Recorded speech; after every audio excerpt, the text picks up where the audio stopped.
Hi மக்களே. ஊருக்கு போன ஆள் இன்றைக்கி வந்துடும் சொல்லிட்டு தான் கிளம்பி போச்சு பார்த்துக்கோங்க.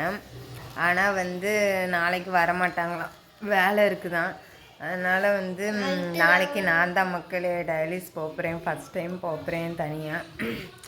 எனக்கு டயாலிஸ் போகிறது பிரச்சனை இல்லை, பஸ்ஸில் போகும்போது ஏன்னா திருப்பூர் டு கோயம்புத்தூர் காலேஜ் நிறையா இருக்கா. திருப்பூர்லேருந்து போகும்போது காலேஜ் பசங்க காலையில் அவ்வளோ பேர் இருப்பாங்க. 10 மணிக்கு மேலே நம்ம சரி போகலான்னா டயாலிஸ் டைம் எனக்கு 12 மணி. கரெக்டாக ஒரு 10:30 11 மணிக்கு இன்னொன்று போட்டு விட்ருவாங்க நம்மளுக்கு. 3 மணிக்கு வந்தோன்னா இதாகிடலாம். அதனால் நம்ம போனோன்னா காலையில் பஸ்ஸில் போகிறதுனால கரெக்டாக நான் இங்கேருந்து புது பஸ் ஸ்டாண்டு போனேன்னா 7:30 ஆகும். 7:30க்கு போனேன்னா புது பஸ் ஸ்டாண்டு போக 8 மணி ஆயிரும். அந்த புது பஸ் ஸ்டாண்டில் இருந்து அப்படி போகிறதுக்கு கண்டிப்பாக 1.5 மணி நேரம் ஆகும் மக்களே. அப்போ 8னா 9:30 10 மணி ஆயிரம்னு வச்சுக்கோங்களேன். அதனால் எனக்கு ஹேண்ட்பேக் போட்டுலாம் பழக்கலை. நான் ஹேண்ட்பேக் போட மாட்டேன், எனக்கு பிடிக்காது அது. அதனால் என் பையன் ஸ்கூல் பேக்கு தான் இது. அவங்க எங்கள் ஹஸ்பண்டு தான் வச்சுருந்தாங்க. அவங்க கல்யாணத்துக்கு முன்னாடியே இந்த ஊருக்கெலாம் வர்றதுக்கு கொண்டு போவாங்க. பார்த்தீங்களா எவ்வளோ உழைக்குதுன்னு. அதான் நம்ம கொஞ்சம் எக்ஸ்ட்ரா காசு கொடுத்து வாங்கினா நல்லா உழைக்கும் போல் பேக்கெலாம். அதை என் பையன் இப்போ கொண்டு போனான். அவன் பேக்கு பிங்க் கலரு, அது கிழிஞ்சு போச்சுன்னு இப்போ அவன் புக்கு எல்லாத்தையும் வெளியே எடுத்து போட்டுட்டு நான் டயாலிஸுக்கு தேவையான பொருளை இந்த பேக்கில் வச்சுட்டு நான் போகிறேன். பேக்கு மாட்டிட்டு தான். ஏன்னா எனக்கு ஹேண்ட்பேக் போடுற பழக்கமும் கிடையாது, பிடிக்காது எனக்கு ஹேண்ட்பேக் போடுறது. அதனால் ஸ்கூல் பேக்கு இந்த காலேஜ் பேக்கெலாம் நான் பாட்டுக்கு போட்டு போயிடுவேன். இதில் எடுத்து வைக்க போகிற மக்களே. நாளைக்கு கண்டிப்பாக காலையில் ஒரு 6 மணிக்கு எழுந்திரிச்சி சீக்கிரமாக செஞ்சுட்டு இவள் ஸ்கூலுக்கு போனால் இவளை ஸ்கூலில் விட சொல்லணும், எங்கள் அம்மா இருக்கணும். இவள் ஸ்கூலுக்கு போகலைன்னா என்ன பண்ண இவளையும் கூப்பிட்டு போய் இவளும் பஸ்ஸில் வந்துக்கிட மாட்டேன், வாந்தியாக தான் இருக்கும். எனக்கே பஸ்ஸு காலேஜ் படிக்கும்போது 3 வருஷம் நான் பஸ்ஸில் தான் போயிருக்கேன், திருப்பூர் டு கோயம்புத்தூர். அப்போ ஒன்றுமே செஞ்சது கிடையாது, வாமிட்டே வராது. இப்போ புதுசாக போகும்போது கொஞ்சம் வயிறெல்லாம் பெரட்டுது. அது வாமிட்டு மாத்திரம் முன்னாடி ஊருக்கு போனோம் பார்த்தீங்களா, அப்போ வாங்கி வச்சதே இருக்குது. சரி நம்ம இதில் பேக் பண்ணுவோம். டயாலிஸ் நோட்டு எடுத்து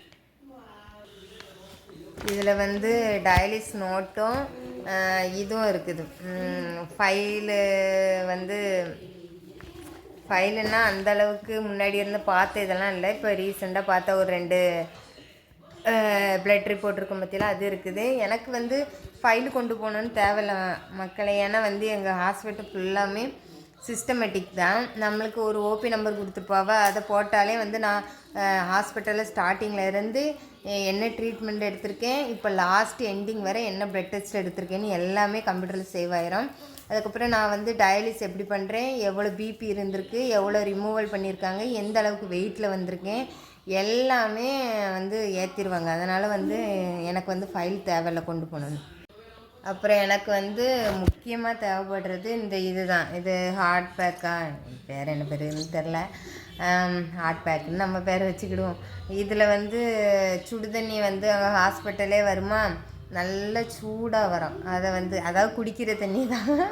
அதை என் ஹஸ்பண்ட் கரெக்டாக நான் டயாலிஸில் படுத்த உடனே இந்த இதை பிடிச்சி கொண்டு என் பக்கத்தில் வச்சு விட்டு போயிடுவாங்க. அது கொஞ்சம் சூடாக இருக்குமா. எனக்கு டயாலிஸ் ஸ்டார்ட் பண்ண உடனே ஏசி வேறு போடுவோம் மக்களே. ஏன்னா மிஷின் ஹீட் ஆயிரும்ங்கிறதுக்காண்டி ஏசி சில சமயம் ஓடும், சில சமயம் ஒவ்வொரு பேஷண்ட்டுக்கு குளிர் வந்துடும். அந்த பேஷண்ட்லாம் இருந்தாங்கன்னா ஏசி போட மாட்டாங்க. அவங்களுக்கு ஹீட்ரு அங்கேயே கொடுப்பாங்க. ஒரு பைப் மாதிரி இருக்கும், அது வழியாக சூடான காற்று வரும். அது ஒரு மிஷின் இருக்குது. யாருக்கு முடியாமல் ரொம்ப குளிரில் இருக்காவளோ அவளுக்கு அதை வைப்பாவேன். நானே 2-3 டைம் அந்த பைப்பு அந்த இது வச்சுருக்கேன். ஆனால் இது எனக்கு முதல்ல வச்சு அதை கால் கையெல்லாம் ஜில்லுன்னு ஆகுமா. அப்போ நான் இதை மேலே தொட்டு காலுக்கு அடியில் முதுகுக்கு பின்னாடி அப்படின்னு உருண்டுக்கிட்டே தான் இருப்பேன், இதை வச்சுக்கிட்டு அடைச்சி தந்துட்டாங்கன்னா. அதனால் இது எனக்கு ரொம்ப ரொம்ப முக்கியம். இதையும் வச்சுக்குவேன். இப்போ டயாலிஸ் போகிறேன்னா ஃபஸ்ட்டு இதில் தண்ணி பிடிச்சி என் பெட்டில் வச்சுட்டு அதுக்கப்புறம் படுத்து மொத்தமாக போர்வை போட்டு இது பண்ணிக்கிடுவேன். அதனால் இதையும் எடுத்து வைக்கேன். இது மாஸ்க்லாம் கொண்டு போகல, எனக்கு தொண்டை மட்டும் லைட்டாக கரகரன்னு இருக்குது. அதுக்கு வந்து ஹால்ஸ் மிட்டாய் வாங்கி போட்டுட்டு சுடு தண்ணி வந்து 1 லிட்ரு கேனு கொண்டு போகலாமா, இல்லைனா இந்த ஃப்ளாஸ்க்கு ரொம்ப முக்கியம். இது வந்து சின்ன ஃப்ளாஸ்க்கு. ஏன்னா சுடு தண்ணி வந்து அங்கேயே நம்மளுக்கு ஹாஸ்பிட்டல்லே 24 மணி நேரம் வந்துக்கிட்டே இருக்கும். அதனால் வந்து நம்ம நர்ஸு பிள்ளைங்கள்ட்ட சொன்னாலே பிடிச்சி கொடுப்பாங்க. சாப்பாடு எல்லாமே அவங்களே எடுத்து தந்துடுவாங்க. சாப்பிட்றதுக்குமே ஒரு டேபிள் மாதிரி இருக்கும். நிறைய பேஷண்ட் வந்து உட்காந்துட்டே வந்து சாப்பிடுவாங்க. எனக்கு அது இன்னும் பழகவே இல்லை மக்களே. படுத்து கிடந்து கொஞ்சமாக பெட்டை ஏற்றிட்டு கொஞ்சம் சாஞ்சு படுத்து கிடந்தால தான் மடியில் வச்சு சாப்பிட்ருவேன். ஆனால் நிறைய பேர் நல்ல டைனிங் டேபிளில் உட்காந்து சாப்பிட்ற மாதிரி டேபிளில் வச்சு சாப்பிடுவாங்க. இந்த ஃப்ளாஸ்கில் தான் தண்ணி கொண்டு போகிறேன். அதுக்கப்புறம் இதுதான் மக்களே இந்த கிளாஸ் 100 ml கிளாஸு. இதையுமே கண்டிப்பாக கொண்டு போகணும். ஏன்னா வந்து நாளைக்கு வந்து என் ஹஸ்பண்ட் வரலன்னா என்னால் வந்து பாட்டிலை தனியாலாம் திறந்து குடிக்க முடியாது. அப்போ நர்ஸு பிள்ளைங்கிட்ட கொஞ்சம் தண்ணி பிடிச்சிட்டு வாமான்னு சொன்னான்னா இதில் பிடிச்சி கொண்டு வந்து தருவாங்க. அப்போவுமே வந்து நம்ம சாப்பாடு கையோடு தான் சாப்பிட்ணும், குடிக்கிற மாதிரி இருக்கும். அதனால் ஸ்பூன் கண்டிப்பாக கொண்டு போனோம். நாளைக்கெல்லாம் குழம்பு சாதம்லாம் கொண்டு போனோன்னு வச்சுக்கோங்களேன், நர்ஸுக்கிட்ட கேட்டால் ஊட்டிலாம் விடுவாங்க. எனக்கு வந்து எதையுமே நான் வந்து அடுத்த வீட்டு கேட்க மாட்டேன். நான் நிறைய பேர்த்துக்கு வந்து அவங்க ஹஸ்பண்ட் அவங்க அம்மா அப்படி இப்படிலாம் ஊட்டி விடுவாங்க. நான் படுத்து கிடந்து சாப்பிட்டாலுமே நானே சாப்பிடணும்னு தான் நினைப்பேன். அதனால் வந்து ஸ்பூனை கண்டிப்பாக கொண்டு போயிடுவேன். ஸ்பூனு, இந்த ஃப்ளாஸ்க்கு, இந்த கிளாஸு, அப்புறம் இந்த ஹீட் பேக்கு, அப்புறம் டைலிஸ் நோட்டு, இதெல்லாம் வந்து நம்மளுக்கு ரொம்ப ரொம்ப முக்கியமான திங்ஸு. இதெல்லாம் எடுத்துகிட்டு போக போகிறேன். அப்புறம் போர்வை கண்டிப்பாக அங்கேயுமே பெட்ஷீட்டு கொடுப்பாங்க. அந்த பெட்ஷீட்டு வந்து எனக்கு என்னமோ குளிர் தாங்கின மாதிரி இருக்காது. நான் ஒரு பெட்ஷீட்டு வாங்கினேன். இப்போல்லாம் வந்து நல்லா பஞ்சுன்னே சொல்லிட்டு பெட்ஷீட் இருக்குது பற்றியெல்லாம் அந்த மாதிரி வாங்கினேன். என்கிட்ட இருக்கிறது வந்து நார்மல் பெட்ஷீட்டு தான். அதுவுமே சொல்ல நேரம் ஏசி போட்டால் குளிர் தாங்காது.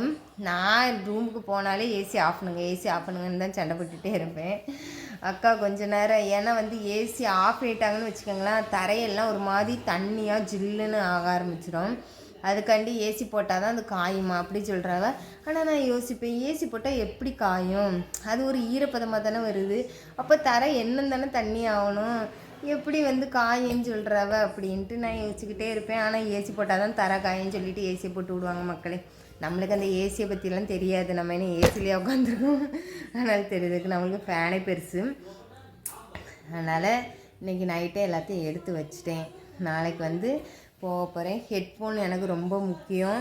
ஏன்னா என் மைண்டை டைவெர்ட் பண்ணணுன்னா ஏதாவது நல்ல சாங்காக கேட்டுட்டு போனால் தான் மைண்ட் டைவெர்ட்டாக அந்த ட்ராவல் வந்து ஸ்மூத்தாக போய் முடிக்கும். அதுக்கப்புறம் டயலிஸ் பண்ணும்போது கண்டிப்பாக ஹெட்ஃபோன் போட்டுக்கிடுவேன். ஏன்னா நான் வந்து நிறைய மூவி ஸ்டோரி கேட்பேன், பாட்டு திடீர்னு கேட்பேன். ஆனால் அந்த 4 மணி நேரம் வந்து ஏதாவது ஒன்று கேட்டுக்கிட்டே இருப்பேன். இல்லைன்னா வந்து தலைவலி வந்துடுமோ அப்படின்ட்டு பயத்தில். அதனால் ஹெட்ஃபோனையும் சார்ஜ் போட்டு வைக்கணும், மொபைலையும் சார்ஜ் போட்டு வைக்கணும். இடையில தலைவலிச்சிச்சின்னா என் ஹஸ்பண்ட் தான் சொல்கிறேன்ல எல்லாத்துக்கும் ஹெல்ப் பண்ணுவாங்கன்ட்டு, அதே மாதிரி நம்மளுக்கு ஹெல்ப் பண்ணுறதுக்கு ஆள் இருக்கும். அதை விட முக்கியமாக என் கூட டயலிஸ் பண்ண கார்த்தியோ அவங்க அம்மா வந்து எப்போதுமே என் ஹஸ்பண்டு இருந்தாலுமே எனக்கு டீ வாங்கி தருவாங்க, வடை வாங்கி தருவாங்க, குடிமான்ட்டு. அதனால் ஏதாவது தலைவலி வர்ற மாதிரி இருந்தால் நான் கார்த்தி அம்மாட்டையே வந்து அம்மா எனக்கு ஒரு டீ மட்டும் வாங்கி தரீங்களான்னு கேட்டு டீ மட்டும் வாங்கி குடிச்சிக்கிடுவேன் மக்களே. அப்புறம் வரும்போது கம்பல்சரி 2 டிஃபனில் கொண்டு போகிறேன். மத்தியானத்துக்கு ஒரு டிஃபனு, டயலிஸ் முடிச்சுட்டு வந்து தலை சுற்றிச்சுன்னா அதுக்கு ஒரு டிஃபனு வச்சு சாப்பிட போகிறேன். நாளைக்கு பார்க்கலாம் எப்படி டயலிஸ் பண்ணிட்டு வரப்போகிறேன்னு. இதெல்லாம் காரணம் ஒரு அக்கா தான் எனக்கு பூஸ்டப் பண்ணாவ. என்றைக்குமே நம்மளை விட மோசமானவர்களே 4 மணி நேரம் 5 மணி நேரம் வந்து ட்ராவல் பண்ணிட்டு டயலிஸ் பண்ணி போவேன். இப்போ நம்மளால் நம்ம வேலையை நம்ம செய்ய முடியுது, அதனால் பழகணும் தனியாக போய் அப்படி இப்படின்னு. அந்த அக்கா பண்ண பூஸ்டிங்னால நான் வந்து முன்னாடி டயலிஸு பண்ணுறதுக்கு நம்ம கூட வர மாட்டேங்கலேன்னு கோவம் வரும். ஆனால் இன்றைக்கி வந்து நம்ம தனியாக போகணும் அப்படின்ட்டு நான் முடிவு பண்ணி தைரியமாக இருக்கிறேன். பார்க்கலாம். இப்போ மணி 6 மக்களே. தொண்டை எனக்கு ரொம்ப வலிக்குது. இன்றைக்கி போய் மருந்து வாங்கி எழுதி கேட்கணும். இந்த டிமார்ட்லேருந்து எல்லா பயிருமே மிக்ஸ் பண்ண மாதிரி இது வாங்கிட்டு வந்திருந்தேன். இன்றைக்கி எதுக்கு நான் அதை தான் வந்து காய் சாப்பாடு மாதிரி செய்ய போகிறேன். கொஞ்சோண்டு அரிசி போட்டு எனக்கு 2 டிஃபன் எடுத்துகிட்டு போனோம். ஏன்னா டயாலிஸ் முடிஞ்சதுக்கப்புறம் திடீர்னு தலைகிரி சுற்றிட்டு வந்துச்சுன்னா அங்கிட்ட ஏதாவது பார்க்கில் உட்காந்து சாப்பிட்டு வருவேன். அதுக்கப்புறம் வந்து மத்தியானம் டயாலிஸ் அப்போ சாப்பிட்றதுக்கு இன்றைக்கி லேட் ஆச்சுன்னா வெளியே உட்காந்து சாப்பிட்டு போயிடணும். ஏன்னா வந்து யாரும் இல்லைன்னா வந்து என்ன நீ சாப்பிட்டுட்டு எப்படி இது பண்ண, அதனால் வெளியே உட்காந்து சாப்பிட்டுட்டு தான் டயாலிஸ் போகணுன்னு வச்சுருக்கேன். தொண்டை வலி தான் எனக்கு தாங்க முடியல.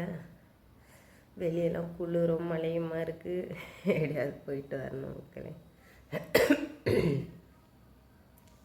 அதில் பட்டாணி கொண்டக்கடலை இதெல்லாம் மிக்சிங்காக இருந்துச்சு. சரி கிறுகிறுன்னு எதாவது சாப்பிட்டாவது கிறுகிறுன்னு வராமல் இருக்கணும். அதனால் வந்து அந்த சாப்பாடு தான் செய்ய போகிறேன். இப்போ 6:15 ஆகுது. ஒரு 7:30க்கு நானும் இங்கேருந்து கிளம்பிடணும்.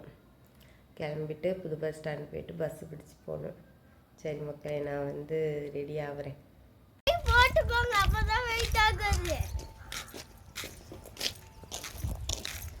நல்லா பவுடர்லாம் போடணும் சரியா?